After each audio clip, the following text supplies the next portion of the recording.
അവശനിലയിൽ അനാഥനായി രോഗാവസ്ഥയിൽ കിടന്നിരുന്ന 80 വയസ്സ് തികഞ്ഞ വയോധികനെ മുനിസിപ്പൽ കൗൺസിലറുടെ നേതൃത്വത്തിൽ CPM പ്രവർത്തകരും നാട്ടുകാരും ചേർന്ന് ആശുപത്രിയിലെത്തിച്ചു.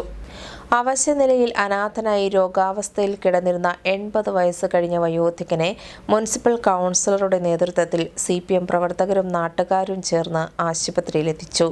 കൊടുങ്ങല്ലൂർ ചന്തപ്പുര ഇരിങ്ങനംപള്ളി അയ്യപ്പനെയാണ് വെള്ളത്താൽ ചുറ്റപ്പെട്ട സ്ഥലത്ത് ടർപ്പായ മേൽക്കൂരയുള്ള കൊച്ചുകുടിലിൽ ഒറ്റപ്പെട്ട അവശനായ നിലയിൽ കണ്ടെത്തിയത്.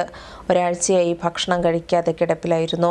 ബന്ധുക്കളാരുമില്ലാത്ത അയ്യപ്പനെ മുൻ നഗരസഭാ ചെയർമാൻ KR ജയത്രനും പാർട്ടി പ്രവർത്തകരും ചേർന്ന് കുളിപ്പിച്ച് വസ്ത്രം ധരിപ്പിച്ച് ആംബുലൻസിൽ താലൂക്ക് ആശുപത്രിയിൽ എത്തിക്കുകയായിരുന്നു.